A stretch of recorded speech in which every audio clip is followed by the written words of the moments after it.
정치가 바로 서야 나라가 바로 선다. 정치권 소식 발빠르게 전달해드립니다. 정치 파발마.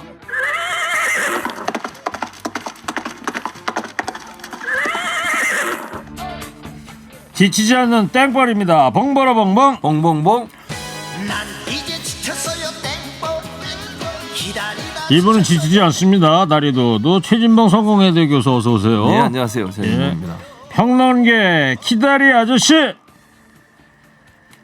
기다림이 스타김은 국건 영남일보 본부장입니다. 어서 들어오세요. 안녕하세요. 반갑습니다. 날씨가 덥습니다. 자, 윤석열 대통령 지지율이 또 떨어진 여론조사 결과 나왔어요. 네, 그렇습니다. 갤럽에서 조사한 내용인데요. 지난 2일부터 4일 전국 만 18세 이상 1,001명을 대상으로 전화조사원 인터뷰 방식으로 진행이 됐고요. 자세한 내용은 중앙선거 여론조사 심의위원회 홈페이지를 참조하시면 됩니다. 결과를 보면 8월 1주차 조사 결과거든요. 직무, 윤 대통령이 직무를 잘 수행하고 있다는 응답은 24%, 잘못 수행하고 있다는 응답은 66%를 보였고요. 긍정평가는 지난주보다 4% 줄었고 부정평가는 4% 늘어나면서 긍부정 간 격차가 34% 42%로 벌어진 그런 결과라고 말씀드릴 수 있습니다. 갤럽 여론조사는 송범장 매주 금요일 날 나오나 봐요. 매주 금요일 10시에 홈페이지에 딱 뜹니다. 그렇군요. 국민의힘 지지율도 보니까 동반 하락한 걸로 나왔더라고요. 예, 동반 하락했죠. 지난주에 더불어민주당과 국민의힘이 동률이었습니다. 36대 36 이렇게 됐는데 오늘 발표된 것은 민주당이 39% 그리고 국민의힘이 이 34%에서 5% 격차가 났어요. 그러니까 민주당은 3%포인트가 오르고 국민의힘은 2%포인트가 떨어진 거죠. 또 무당층도 여전히 23%, 이것은 지난주하고 똑같은 그 수준을 보이고 있고 지금 정당 지지율을 보면 윤석열 대통령 취임을 하고 나서 국민의힘은 지지율이 상당히 올랐습니다. 지방선거 이기고 나서부터. 그런데 최근 들어서 이 점점 민주당이 상승을 하면서 국민의힘이 하락을 해서 지금 데드크로스가 일어나 버린 것이죠. 네. 이 상황인데 오늘 이 정당 지지율 조사가 나오니까 이준석 대표가 SNS에서 이런 글을 썼어요. 내가 이 당을 지휘할 때는 정당 지지율 조사에서 단 한 번도 민주당이 진 적이 없다. 이렇게 이야기를 했는데 제가 찾아보니 그렇지는 않고 그래요? 갤럽 기준으로 이 최근 6개월 사이에 그러니까 24주 사이에 한 6번 졌더라고요. 네, 그렇군요. 자, 전체적으로 보면 여권의 위기, 국민의힘의 지지율이 하락하는 데는 윤석열 대통령이 원인이다. 이런 여론조사 결과 보도도 있던데요. 네, 일단 뭐 자세한 내용은 그러니까 여론조사의 퍼센테이지는 우리 송건 본부장이 준비를 하신 것 같고 네. 전체적으로 보면 지금 여론조사 결과들을 보면 윤석열 대통령의 어떤 그 정치 행보라든지 아니면 통치 스타일 그리고 발언 이런 부분들이 사실은 많은 부분 부정영향을 미친 것으로 나왔어요. 뭐 일부에서는 어제 저는 좀 황당한 얘기를 들었는데 황당 얘기라고 생각한 게 시민사회 수석이 야당 때문에 지지율이 떨어지고 있다 이런 얘기를 하시던데 그건 잘못 짚은 거예요. 진단을 잘해야 처방이 잘 내려지는 거거든요. 강승규 시민사회 수석 네, 얘기하는 그건 좀 거죠? 그렇게 얘기하시면 안 된다고 저는 봅니다. 이거는요 심각하게 봐야 돼요. 문제가 뭐냐 하는 부분을 명확하게 파악해야 진단을 잘하게 되고 그래야 해결 방안을 잘 찾을 수 있는 겁니다. 그래서 냉철하고 냉정하게 봐야 되는데 윤석열 대통령의 리스크가 분명히 있어요. 그러면 윤석열 대통령을 바꿀 수는 없잖아요. 대통령이니까. 그럼 어떻게 해야 되겠습니까? 비서실이나 옆에 이 조언을 해주는 분들이 똑바로 하셔야 돼요. 잘 하실 수 있도록. 그 역할을 잘 할 거냐 하는 부분이 저는 관건이 될 거라고 봅니다. 저는 괜찮은데 저 밖에서 또 김경래 PD가 예. 말이 좀 장황하다. 최진봉 교수. 예. 날도 부장, 더운데 언제 왔어요? 아까 들어올 때는 없었는데 청취자들을 위해서 일찍 왔더니 없더라고요. 저기. 간결하게 좀 해주시기 바라고요. 송범 부장님. 저는 그럼 짧게 간결하게 하겠습니다. 지금 강성규 수석이 이야기한 건 이 민주당 쪽에서 계속 프레임을 건다는 이야기예요. 사적 채용 논란 이런 데 대해서. 그런데 그 부분도 없지 않지만 이것은 결국 내부 문제입니다. 그래서 뉴스토마토가 그 미디어토마토에 의뢰를 해서 1일부터 3일 사이에 전국 만 18세 이상 1,513명 대상으로 실시한 조사를 보면은 그러면 이 여건이 정체적 위기인데 당 지지율도 떨어지고 대통령도 떨어지고 누구 책임이냐 했을 때 윤석열 본인 책임이 52.9%가 나왔어요. 네. 당연한 거죠. 리더십의 문제고. 그다음에 이른바 윤핵관 권성동 책임이 19.4 이준석 책임이 18.6 이 양쪽은 비슷해요. 그런데 보수층만 딱 떼서 보면은 가장 큰 책임이 누구냐. 이준석 대표가 34.4%로 가장 큰 책임이 있다. 보수층에서만 조사를 해보니까 네, 보수층만 딱 떼서 분석을 하면은 예. 그런 결과가 나왔으니 이준석 대표가 아무리 윤핵관과 대통령을 공격을 해도 본인도 공동 책임에서 자유롭지는 않은 거죠. 네. 자, 좀 이따 이준석 대표 얘기 좀 해볼 건데요. 자, 그래서 오늘은 청취자 여러분께 이런 문자를 한번 받아볼게요. 계속 추락하고 있는 대통령의 지지율, 여러분들은 어떻게 생각하고 계신지 오늘은 4글자로 받아보겠습니다. 추첨해서 건강기능식품 보내드리도록 하겠습니다. 자, 그러면 이제 국민의힘 얘기만 좀 먼저 좀 해볼게요. 비대위로 가느냐 안 가느냐 이제 오전에 최종 결정이 내려진 거예요. 네, 최진봉 교수님. 그렇습니다. 상임정국위가 열렸는데요. 상임정국에서 열어서 했던 건 2가지예요. 하나는 뭐냐면 현 상황을 비상 상황으로 볼 거냐 말 거냐. 그러니까 당헌 당규상 비대위 체제로 가려면 2가지 조건이 있는데 하나는 대표가 고리 상태일 때. 근데 그건 지금 현재는 고리 상태가 아니고요. 2번째 상태는 당이 비상 상황일 때 비대위로 갈 수 있다고 돼 있습니다. 그래서 그거를 해석을 하는 거죠. 네. 그러니까 상임정국위가 모여서 해석을 했는데 이건 비상 상황이 맞다. 그래서 비대위 체제로 가는 게 맞다는 건 첫 번째 통과를 시켰고요. 2번째로 통과시킨 게 뭐냐면 그런 비대위원장을 임명을 해야 되는데 비대위원장 임명권은 대표에게 있고요. 대표가 만약에 업무를 할 수 없을 때는 권한대행이 하게만 돼 있었어요. 근데 지금 권성동 원내대표는 권한대행이 아니라 직무대행이거든요. 네. 그래서 직무대행도 비대위원장을 임명할 수 있도록 규정을 바꾼 그 2가지를 했습니다. 오늘 오전에 했다 이거죠. 네, 그렇습니다. 자, 송범 부장님. 지금 상임 전국이라는 게 이제 오늘 오전에 열렸다는 네. 거고 다음 주 화요일 날 전국위가 열린다는데 네. 이게 뭐예요? 어떻게 구성이 되어 있는 거예요? 당 기구인데 이렇게 보시면 됩니다. 원래 당의 큰 틀을 결정하는 건 전당대회죠. 예. 전당대회에서 당헌 제정도 하고 개정도 하고 합당 이런 것도 다 큰 거를 의결을 하는데 전당대회가 10,000명이 모여야 돼요. 10,000명 이내로 구성이 돼요. 이거 다 모이기가 어려우니까 그 업무 상당 부분을 전국위원회에다가 위임을 합니다. 네. 그런데 전국위원회는 한 1,000명이 돼요. 1,000명이 돼서 전국위원회에서 이 여러 가지 전당대회 기능을 하는데 또 1,000명까지 이 모으려면은 어떤 안건을 정할 건지 어떤 것을 할 건지 그것을 정해야 되는 그러니까 전국이 그 사무 일부를 또 위임받은 게 이 상임 전국입니다. 아, 그렇군요. 네, 그 상임 전국에는 100명 이내거든요. 오늘 열린 게 그러니까 상임 전국이. 상임 전국이죠. 예. 그러니까는 전당대회 10,000명, 전국에는 1,000명, 상임 전국에 100명 이렇게 갈수록 상임 인원이 줄어드니까 소집이 하기가 쉬워지는 거죠. 알겠어요. 자, 오늘 오전에 이제 국민의힘 결정 어떻게들 보시는지 최진봉 교수님. 일단 뭐 국민의힘 입장에서는 지금 상황에서 할 수 있는 게 이 방법밖에 없다고 판단한 것 같아요. 근데 이제 이게 주도하는 건 결국 윤핵관들이거든요. 그러니까 이준석 대표 주류는 뭐 윤핵관들이고 대부분의 의원들이 찬성을 하고 있기 때문에 이 상태로 갈 거라고는 봅니다. 다만 이준석 대표나 이준석 대표를 지지하고 있는 분들이 강하게 반발하고 있어요. 지금 이건 이준석 대표를 찍어내기 위한 수순이다. 결국 그렇기 때문에 받아들일 수 없다. 민주적이지 않다. 이런 지금 반발을 하고 있어서 지금 현재 상황으로 보면 뭐 이 그 절차로 가는 것은 현재 당이 분란 상태에 빠진 상태에서 수습하기 하나의 방안이라고 하는 점은 인정될 수 있지만 이 과정을 통해서 모든 게 그럼 다 수습이 될 거냐? 그건 아니고 또 다른 분란을 낳게 되는 그런 결과가 나올 것으로 또 다른 생각합니다. 분란이 나올 것 같다. 예. 송범 부장님. 저는 또 다른 분란이 나오더라도 그것이 큰 파장을 일으킬 것 같지는 않아요. 네. 가령 큰 파장을 일으키려면 이준석 대표가 가처분 신청을 내서 그것을 법원이 받아들이게 되면 상당히 큰 혼선이 오는데 과연 그렇게까지 갈 것인가 문제 그리고 받아들일 것인가의 문제가 있고 오히려 저는 이 비대위가 출범을 해서 아마 빠른 시일 안에 조기 전당대회를 열어서 새 당 대표 지도 체제를 구축을 할 겁니다. 그 형성을 하면은 그때부터 정부 여당과 윤석열 대통령이 호흡을 맞춰가면서 또 8월 28일 되면은 어차피 이재명 대표 체제가 들어설 가능성이 크거든요. 그래서 거기에 대비해서 민주당에서 말이죠. 네, 민주당에서 그렇게 거기에 대비해서 조속히 지도 체제를 새로 완비를 하고 나면은 이준석 대표가 계속 반발을 하더라도 그것은 거의 뭐 찻잔 속의 태풍 정도일 것이다. 자, 그러면 이제 이준석 대표가 이제 어떻게 오늘부로 해서 어떻게 된다고 봐야 되는 거예요? 그러니까 저는 그러니까 송 본부장님의 찻잔 속의 태풍으로 끝날 거라고 말씀을 하셨지만 제가 볼 때는 윤석 대표가 본인이 말로 흑화 얘기를 했잖아요. 예. 그러면서 본인이 그 전에 그런 얘기도 했어요. 본인이 흑화되지 않도록 도와달라.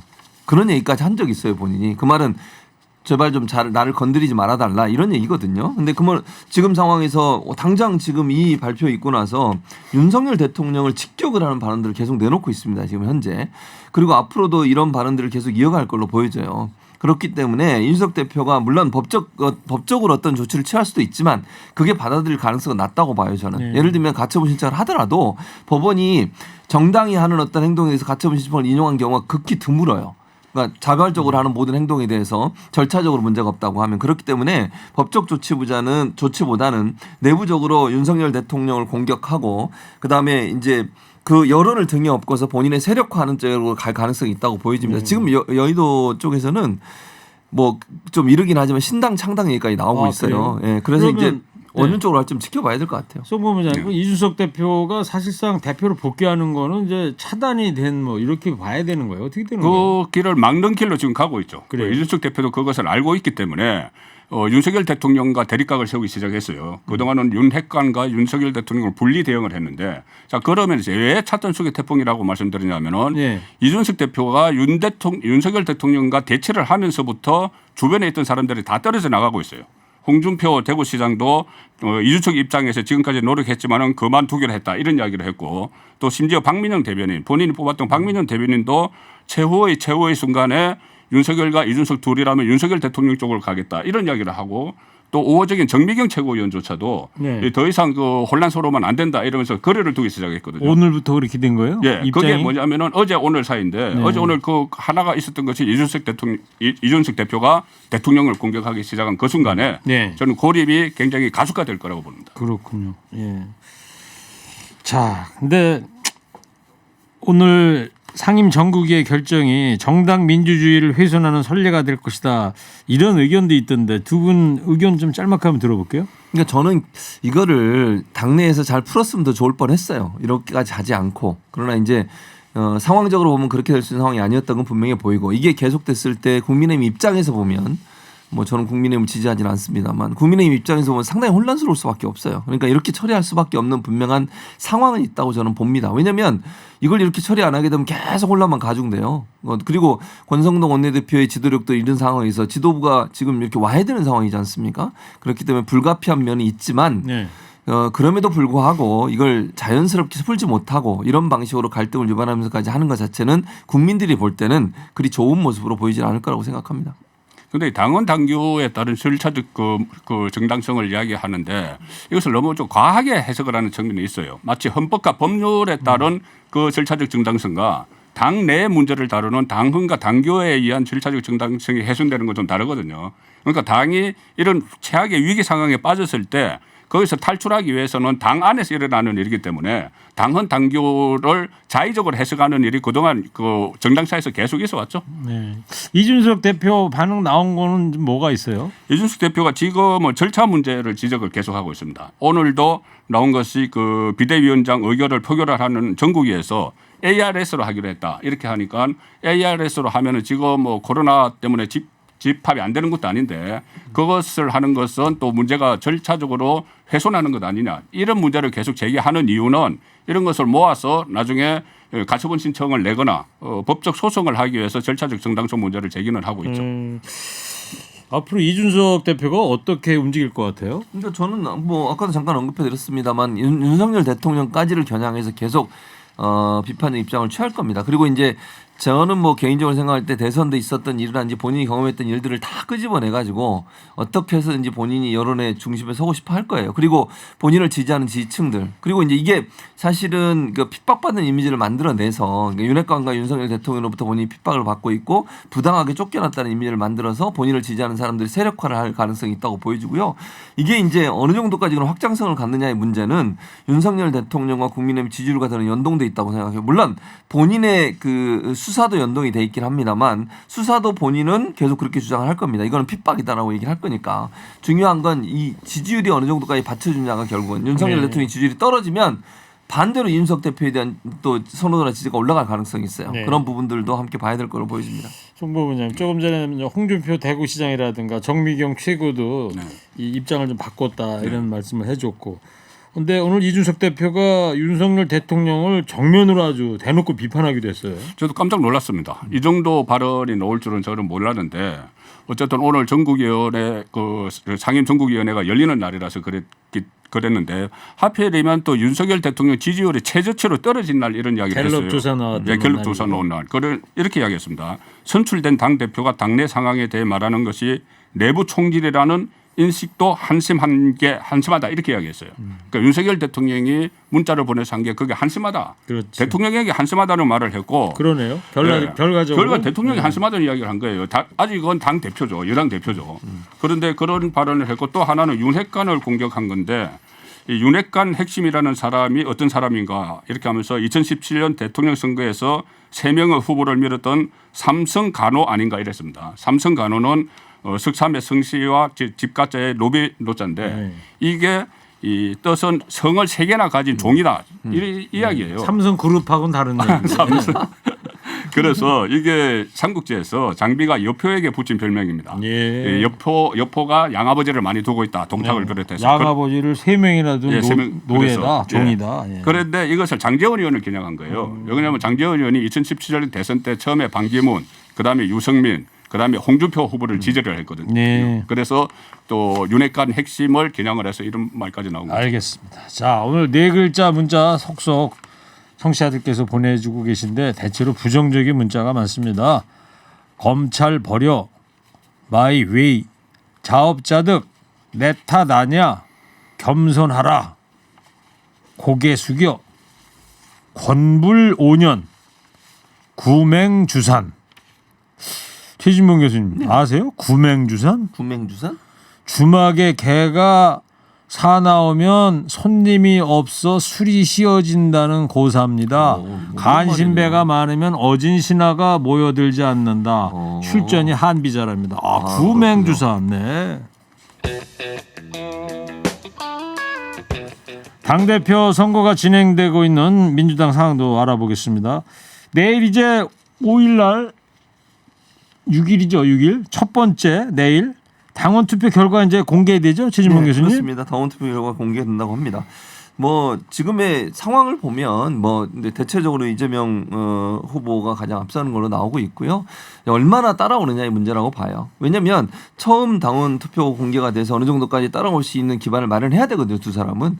그러니까 강훈식 후보나 아니면 박용진 후보 같은 경우에 기반을 마련하지 않으면 다음번에도 계속 밀릴 수밖에 없어요. 네. 그래서 차이를 최대한 줄이는 게 중요하다고 보여집니다. 예비 경선에서는 근데 뭐 1, 2위 차이가 그렇게 예상보다 그렇게 크진 않았다 이런 얘기도 있었으니까 네. 내일 보긴 봐야 되겠죠. 보긴 봐야 되죠. 근데 이제 그것도 저는 그 흥행을 위해서 던진 말이라고 개인적으로 생각을 하는데요. 네. 그럼에도 불구하고 어쨌든 두 사람이 이재명 후보와 어느 정도까지 차이를 좁히느냐 이게 관건이 될 거라고 보여집니다. 월요일 날 출근하시면 네. 정치 파발마로 월요일 날. 네. 네. 토요일 날 결과에 대해서 네? 차이가 많이 난다고 하셨는데 월요일 날 숙제 검사 해볼게요. 알겠습니다.